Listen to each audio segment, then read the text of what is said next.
नमस्कार। ज़रा हमारी जो क्लास थी पीछे वाली, वो क्लास में हमने क्वेश्चन पेपर डाला था और हमने 13 क्वेश्चन आपको दिए थे। कुछ बच्चों के रिस्पॉन्स आए हैं, उनमें से लगभग सारे क्वेश्चन सही है उनके, लेकिन 2-4 क्वेश्चन उनके गलत हैं, 2-3 शायद एक ही क्वेश्चन गलत है, एक का तो एक के 2-3 क्वेश्चन गलत हैं। ठीक है, और कुछ ने थोड़े आंसर दिए हैं, कुछ ने 2-4 आंसर दिए हैं, कुछ ने एक आंसर दिया है। ठीक है, तो इससे जब आपने आंसर दिया है तो मतलब इससे लगता है कि आप लोग पढ़ रहे हो, तैयारी कर रहे हो, ठीक है, कोशिश कर रहे हो। अब आज हमारा जो रहेगा वो सीड टॉपिक का जो क्वेश्चन पेपर था उसका आंसर रहेगा, सॉल्यूशन रहेगा। तो यहाँ पे टॉपिक तो वही चलेगा अपना सीडी। अब जो पहला क्वेश्चन था वो अपना था कौन सा, कि प्रमाणित बीज के लेबल का रंग, प्रमाणित बीज के लेबल का रंग। अब देखो यहाँ पर कितने प्रकार के बीज थे, 4 प्रकार के बीज थे। तो पहला था मूल केंद्रक, दूसरा था प्रजनक, और तीसरा था आपका आधार बीज, और चौथा था आपका प्रमाणित।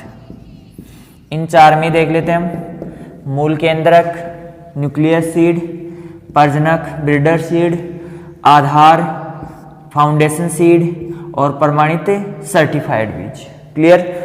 अब इसके टेक का रंग कोई नहीं, प्रजनक बीज का सुनहरा पीला। तो जो ऑप्शन नंबर 4 है वो सुनहरा पीला, 2 है वो जाएगा आपका सुनहरा पीला।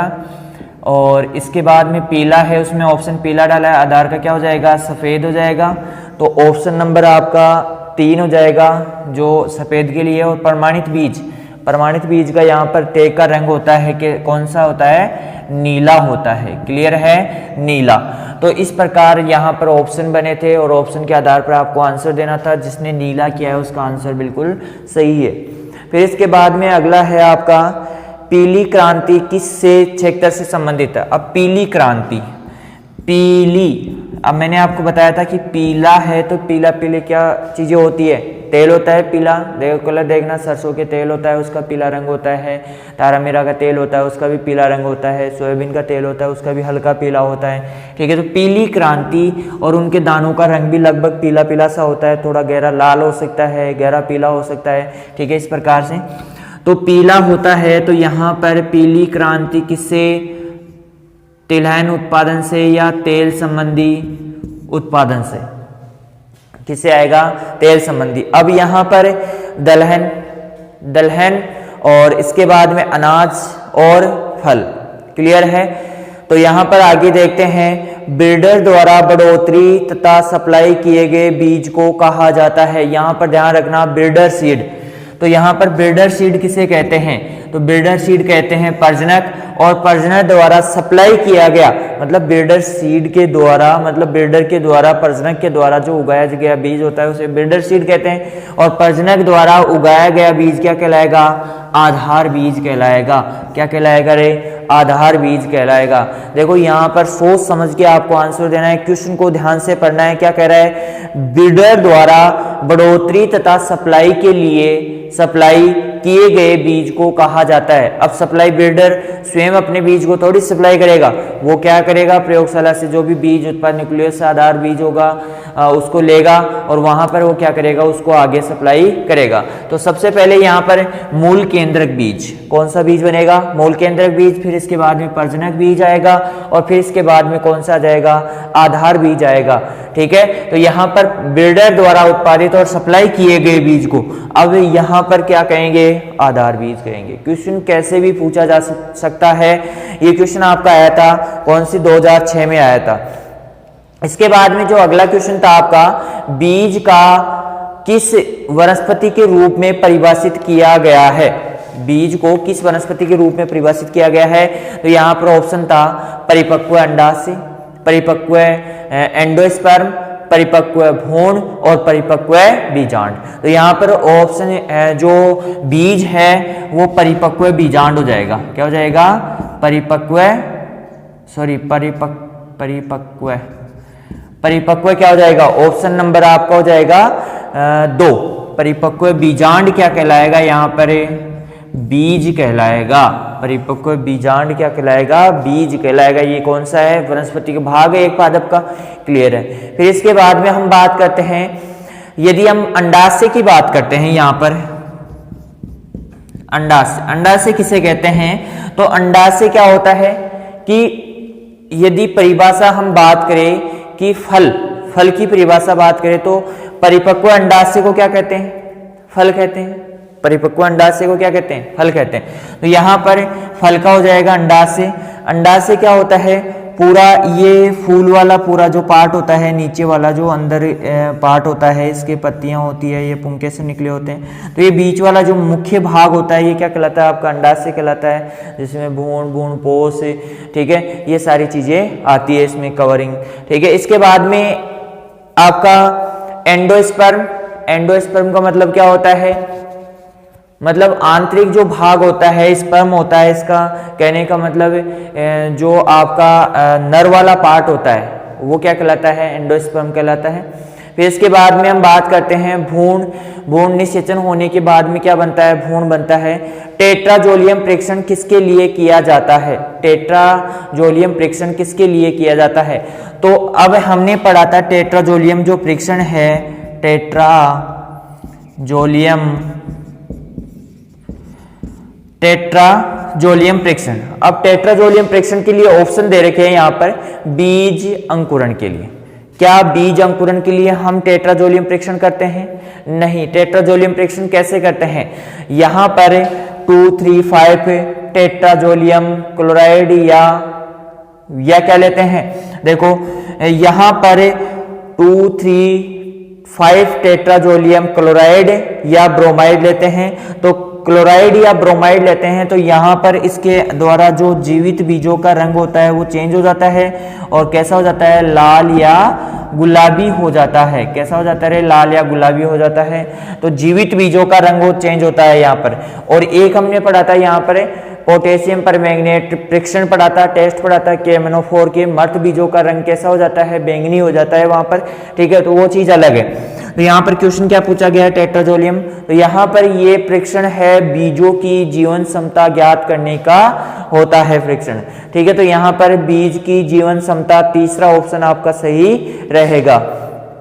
फिर इसके बाद में बीज ओज, यहाँ पर बीज ओज एक शब्द आया है, उसके बारे में चर्चा कर लेते हैं। बीज ओज क्या होता है, मतलब आपने ओज शब्द को देखते हैं, बीज को तो आप जानते हो, ओज शब्द को जान लेते हैं। जैसे आपने सुना होगा ओजस्वी राजा, तेज प्रताप ओजस्वी राजा है, तो इसका मतलब क्या है कि उसकी क्या वो चमकता है या लाइट फैलाता है पूरे आसपास में, वहां पर क्या है उसमें ओजस्वी का मतलब कि उसके अंदर एक क्वालिटी है, उसके अंदर एक मतलब क्रियाकलाप है उसकी एक मतलब उसको देखते ऐसा लगता है कि हाँ ये कुछ कर सकता है, और उसका जो फैलाव है, उसकी जो अच्छाइयाँ हैं या जो उसके कर्म है, उनके अनुसार वो क्या हो रहा है वहाँ पर उस क्षेत्र में उसका प्रचलन है।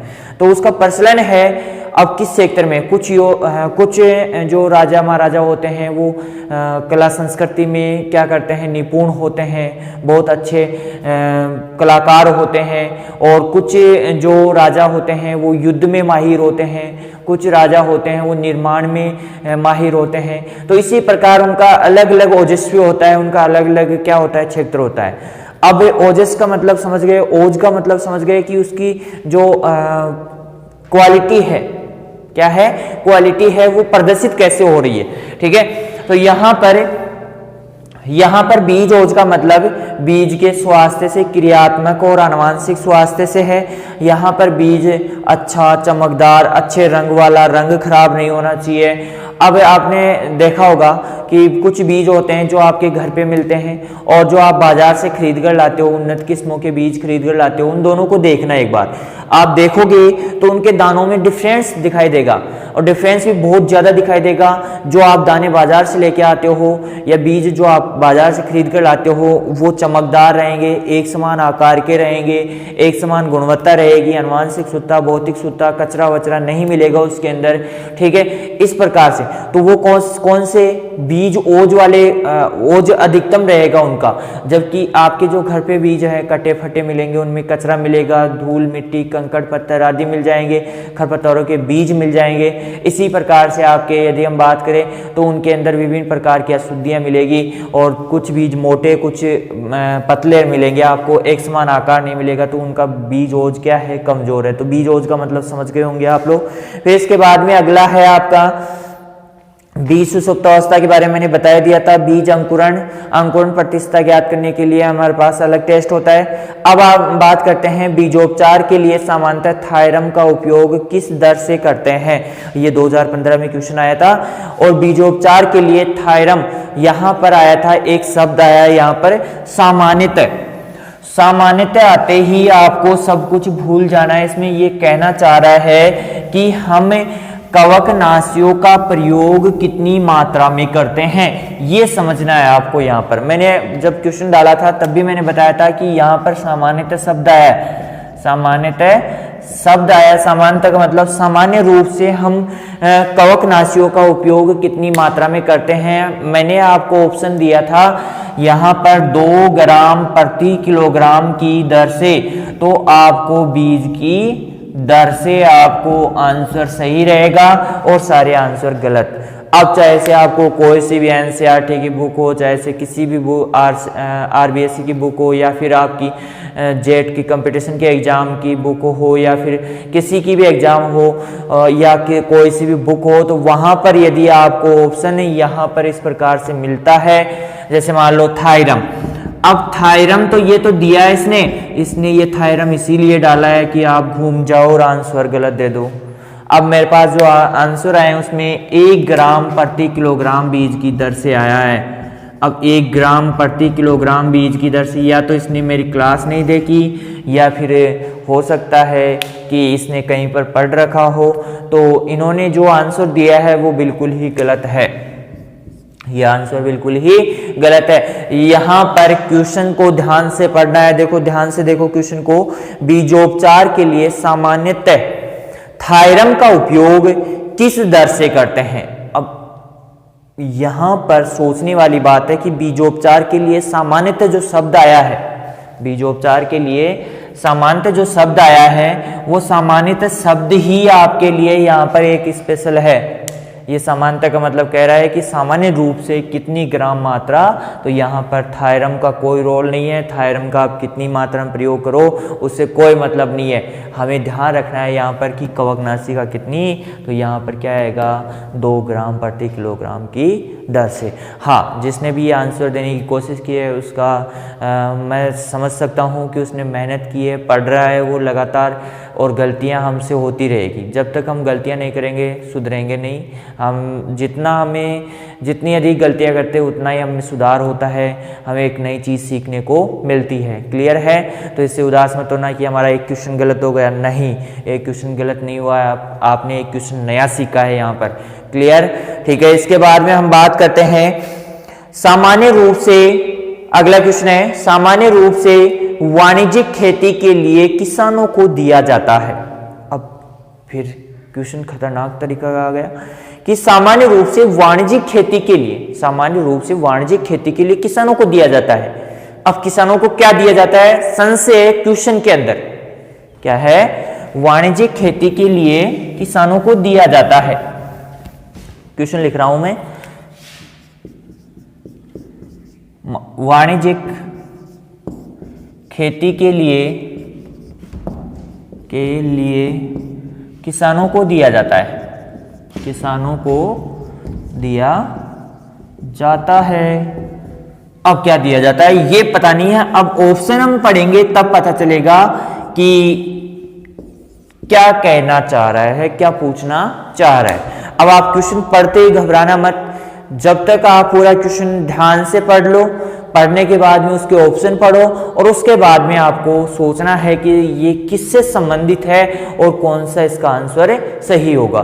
तो यहाँ पर आप ध्यान रखना, ये इसी प्रकार से आपको क्लासें मिलती रहेगी। आप ध्यान रखना, पूरे सॉल्यूशन मिलेगा आपको हर एक चीज का, जो भी आप। अब यहाँ पर ऑप्शन आया है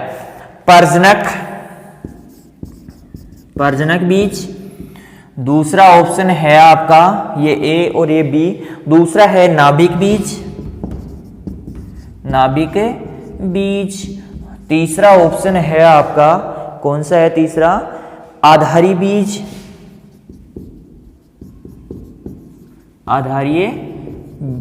और चौथा जो ऑप्शन रहेगा वो रहे आपका प्रमाणित बीज।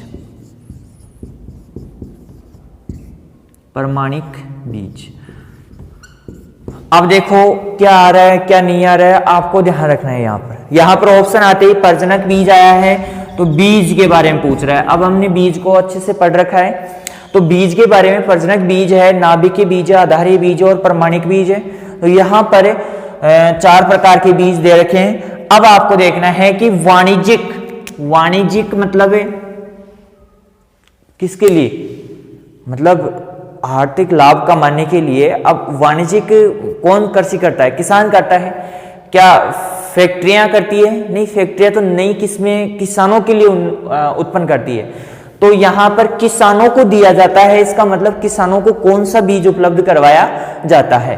तो यहाँ पर सबसे पहले प्रजनक बीज, ब्रीडर सीड क्या किसानों को दिया जाता है? नहीं, यहाँ पर प्रजनक बीज किसानों को नहीं दिया जाता है। नाभिकीय बीज किसानों को दिया जाता है। न्यूक्लियस सीड है ये, मूल केंद्रक बीज, कौन सा बीज है? मूल केंद्रक बीज है। इसके बाद में आधारीय बीज, क्या आधारीय बीज जिस पर सफेद रंग का टैग लगा होता है वो दिया जाता है किसानों को? नहीं दिया जाता है, ये भी आधारीय बीज भी नहीं दिया जाता है। तो बच गया कौन सा? जब आपको ये चारों ऑप्शन आते हैं तो ही आप आंसर सही कर पाओगे, अन्यथा सही नहीं कर पाओगे। यहाँ पर आपको देखने लायक ये चीज है कि आप जितनी अच्छी तैयारी करोगे उतने ही अच्छे आंसर, अलग आंसर दिखाई देगा आपको देखते ही। और यदि तैयारी कमजोर है तो आप उसमें ही चक्कर घूमते रहोगे और क्या हो जाओगे? वहीं पर घूम घूम कर गोल राउंड बन जाओगे, बस ये रह जाएगा आपका। तो आप यहाँ पर प्रजनक बीज, नाभिकीय बीज, आधारीय बीज और प्रमाणिक बीज, क्लियर है। फिर इसके बाद में यहाँ पर आगे है ग्रो आउट टेस्ट, किसके लिए किया जाता है? अब ग्रो आउट टेस्ट तो आप जानते ही हो, GOT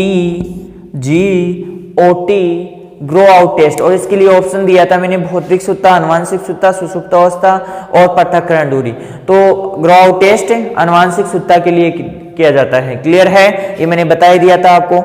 इसके बाद में आलू की सुसुप्तावस्था तोड़ने के लिए रसायन का प्रयोग किया जाता है। ये बहुत ही इंपॉर्टेंट क्वेश्चन है, ये क्वेश्चन आया हुआ है एग्रीकल्चर सुपरवाइजर में, तो जेट में भी आ सकता है और आया हुआ भी है पहले भी।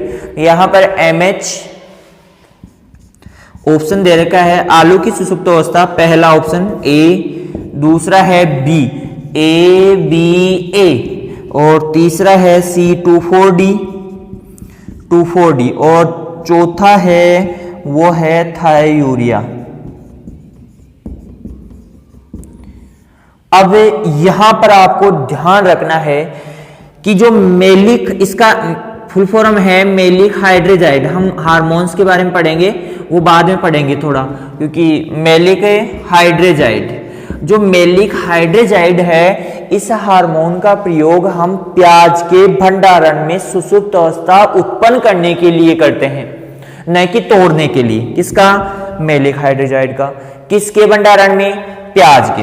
आप इस चीज को भी नोट डाउन कर लीजिए, क्योंकि यहां पर आप एक एक ऑप्शन के आंसर देखोगे यहां पर, तो ये प्याज में सुसुप्त अवस्था उत्पन्न करने के लिए, मतलब प्याज के, आपने देखा होगा प्याज का भंडारण करते हैं, उसके बाद में जैसे ही वर्षा ऋतु स्टार्ट होती है तो प्याज अंकुरित होना स्टार्ट हो जाता है, मतलब कंद पड़े रहते हैं, कंदों में से सफेद ग्रीन पत्तियां निकलने लगती है बाहर ही ऐसे ही, ठीक है। तो उसको रोकने के लिए यहाँ पर किसका उपयोग किया जाता है? मेलिक हाइड्रोजाइड का। ABA, इसे स्ट्रेस हार्मोन भी कहते हैं। कौन सा हार्मोन कहते हैं? स्ट्रेस हार्मोन, तनाव हार्मोन कहते हैं, क्योंकि ये क्या करता है, इसका प्रयोग हम शुष्क खेती में करते हैं। कहाँ पर करते हैं?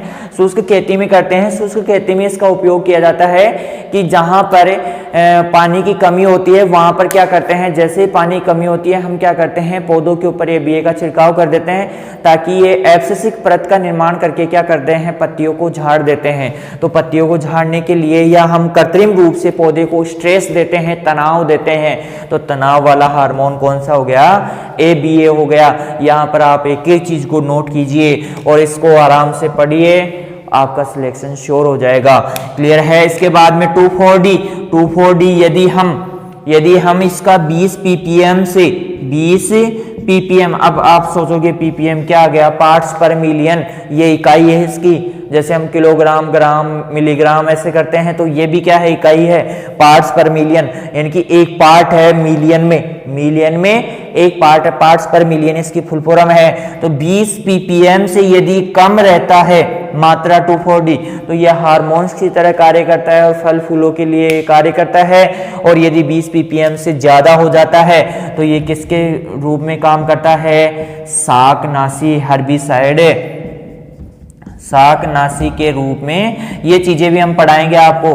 तो शाकनाशी के रूप में कार्य करता है। यदि ज्यादा हो जाता है 20 ppm से मात्रा तो शाकनाशी की तरह, और 20 ppm से कम रहता है तो ये किसकी तरह कार्य करता है? हार्मोन्स की तरह कार्य करता है। क्लियर है?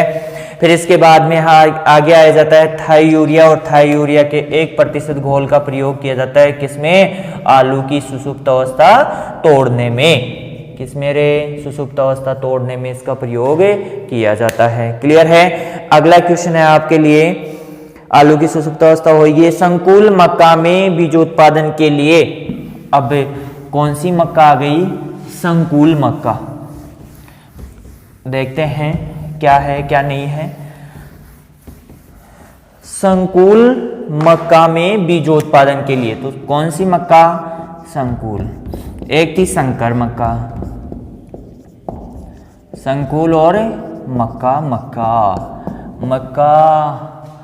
ये आधार बीज और किसके लिए दूरी रखते थे? आइसोलेशन डिस्टेंस, प्रमाणित, आधार और प्रमाणित के लिए। तो यहां पर संकुल मक्का की जो मात्रा है वो 400 मीटर और इधर 200 मीटर रखते हैं, और इधर 600 मीटर और इसमें 300 मीटर रखते हैं। अब जो ऑप्शन बने हुए हैं वो कैसे बने हुए हैं? देखो, सारे ऑप्शन है, ऑप्शन यही मान लो, सारे ऑप्शन आ गए। अब आप लोग वहां पर माइंड डाइवर्ट होगा आपका, क्योंकि प्रेशर रहेगा एग्जाम का, और एग्जाम का प्रेशर आप किसी को दिखाई नहीं देता है लेकिन बहुत तगड़ा होता है। जो एग्जाम का प्रेशर होता है वो दिखाई किसी को नहीं देता है लेकिन बहुत तगड़ा होता है। इस प्रेशर के नीचे आकर तो बहुत सारे बड़े बड़े धुरंधर फेल हो जाते हैं। तो ये प्रेशर बहुत खतरनाक होता है। तो आपको ध्यान से बिल्कुल शांत माइंड से सोचना है, घबराना बिल्कुल भी नहीं है। और यहाँ पर देखना है कि संकुल मक्का के लिए, बीजोत्पादन के लिए, प्रमाणित बीज के लिए पृथक्करण दूरी कितनी रखी जाती है? तो कितनी रखी जाती है यहाँ पर? 200 मीटर। क्या आएगा आंसर? 200 मीटर आएगा यहाँ पर। क्लियर? अब आगे हम बात करते हैं, अगला क्वेश्चन जो है आपके सामने सारे क्वेश्चनों का आंसर मिल गए होंगे। यदि आधार बीज और संकर मक्का के लिए पूछता तो कितना आता? 600 मीटर आता। यदि आधार बीज और कौन सी मक्का के लिए? संकुल मक्का के लिए पूछता तो कितना आता? 400 मीटर की दूरी आती, पृथक्करण दूरी। और यहाँ पर यदि आप लोग यहाँ पर संकुल मक्का के लिए पूछा गया है, प्रमाणित के लिए तो कितना आ जाएगा यहाँ पर? 200 मीटर आएगा। और यदि संकर मक्का के लिए पूछता, प्रमाणित बीज के लिए, तो कितनी दूरी आती? 300 मीटर की दूरी आती। अब आपसे पूछा जाए कि यहाँ पर चने के लिए, अब मैं एक ऑप्शन डालता हूँ, आप कुछ ना कुछ कमेंट तो करोगे नहीं करोगे रे? अरे करोगे ना? अरे हाँ ना तो बोलो। ठीक है, तो यहाँ पर आपके लिए, यहाँ पर मैं क्या है क्लास की तरह हाँ ना तो बोलो, लेकिन आप बोलने वाले कोई हो ही नहीं सामने, तो इस वजह से आप क्या करें, अब थोड़ी सी ऐसे क्लास ऐसे मज़े लायक नहीं बन पाती है। हाँ, थोड़ा रोमांचक बनाने की कोशिश तो मैं करता हूँ, लेकिन फिर भी देखते हैं। चलो, क्या पूछा है मैंने? चने के लिए। अब चने में कितनी? 10 और 5, 10 और 5, 5 या 10? 10 या 5, 5 या 10, ये आंसर आप बताओगे? बताओगे नहीं बताओगे रे? अरे बताओगे नहीं बताओगे? आधार और प्रमाणित कर के लिए आपके सामने ये क्वेश्चन मार्क लगा हुआ है। किसके लिए? आधार और प्रमाणित दोनों की दूरी बताओगे, आइसोलेशन डिस्टेंस। क्लियर? इसके बाद में अगला क्वेश्चन आता है आपका, पोमोलॉजी शब्द किस भाषा का है? अरे भाई लोगों, यहाँ पर पोमो और आपका लॉजी, अरे क्या लॉजी, अरे क्या लोगे? पोमोलॉजी। तो पोमोलॉजी शब्द किस भाषा का बना हुआ है? लैटिन और आपका ग्रीक, दोनों भाषाओं से। तो यहाँ पर ऑप्शन क्या हो जाएगा रे? क्या हो जाएगा? ए व सी, लैटिन और ग्रीक भाषा। इसके बाद में ओलेरी कल्चर के अंतर्गत किसकी खेती की जाती है? जेट 2003 में आया था। ओलेरी कल्चर, ओलेरी कल्चर किससे संबंधित है? यहाँ पर ओलेरी कल्चर सबसे पहले हम बात करते हैं सब्जी उत्पादन से संबंधित है। मतलब ओलेरी कल्चर किसे कहते हैं? सब्जी उत्पादन को क्या कहते हैं? ओलेरी कल्चर कहते हैं। यहाँ पर क्लियर है? सॉरी। इसके बाद में इसके अंदर 4 ऑप्शन डले हुए हैं। फलों की पोमोलॉजी हो गई। इसके बाद में फूलों की फ्लोरिकल्चर। देखो यहाँ पर आप क्वेश्चन जो मैंने डाले हैं वो 13 क्वेश्चन है, 13 चौको 52 क्वेश्चनों के आंसर दे रहा हूं मैं आपको यहाँ पर। क्लियर है? फिर इसके बाद में फूलों की और अंगूर की विटीकल्चर, क्या हो जाएगा? विटीकल्चर हो जाएगा। यहाँ पर अंगूर की खेती को विटीकल्चर कहते हैं और सब्जियों की खेती तो आपको पता ही है, ओलेरीकल्चर कहते हैं। क्लियर है? तो चारों के ऑप्शन हो गए आपके। इसके बाद में बीज का वास्तविक उपयोगिता मान किससे संबंधित है? बीज का वास्तविक उपयोगिता मान, ये मैंने पहले बता दिया था आपको। और यहाँ पर बात करते हैं आनुवांशिक शुद्धता से, भौतिक शुद्धता से, अंकुरण प्रतिशतता से। तो यहाँ पर ऑप्शन नंबर 4 हो जाएगा, बी व सी। ये क्या हो जाएगा आपका आंसर? सही रहेगा। चौथे नंबर का क्वेश्चन। हाँ, तो आपका ये आज 20 टॉपिक कंप्लीट पूरा हो गया। इसके बाद में मैं जैसे अगला टॉपिक पूरा होगा, दोनों टॉपिक के साथ में आपको क्वेश्चन आंसर करवाऊंगा। जैसे ये मैंने कुछ एग्जामों के क्वेश्चन डाले हैं और मैं कलेक्शन करके, जैसे मान लो जितनी भी अब तक एग्जामें हो चुकी है, जेट की एग्जाम हो गई है, सुपरवाइजर की, BHU के एग्जाम की जो क्वेश्चन आए हुए हैं वो भी मैं कलेक्शन करूँगा। और उसके बाद में जैसे आपकी जेट के अब तक की जो भी पेपर आए हैं उनमें सब में एक में कलेक्शन करूँगा। अभी कलेक्शन कम हो पाया है, फिर भी बहुत ज़्यादा कलेक्शन है आपके लिए। आप आराम से इनको क्वेश्चनों को ध्यान से पढ़ोगे तो यहाँ पर बहुत सारे क्वेश्चन निकलने वाले हैं यहाँ से। और तैयारी कीजिए आप लगातार, और अगली क्लास में हम बात करते हैं। ठीक है, धन्यवाद। लास्ट में फिर से मैं वही बात कहूँगा आपको, बार बार रिपीट करने वाली, यहाँ पर क्लास को आपको सपोर्ट करना है, हमें भी सपोर्ट करो थोड़ा बहुत। तो लाइक, शेयर और सब्सक्राइब कीजिए। जितना लाइक करोगे उतना आप हमें फ़ायदा पहुंचाओगे और हम आपको फ़ायदा पहुंचाएंगे, क्योंकि हमें भी क्या होगा, जोश उत्पन्न होगा। जोश के साथ हम आपको नए नए क्वेश्चन, नए नए तरीके पढ़ाने के वो ईजाद करते रहेंगे। ईजाद का मतलब जानते ही हो आप लोग। क्लियर है? तो ईजाद का मतलब आप जानते हो तो कमेंट करके आंसर दीजिए। ठीक है, धन्यवाद।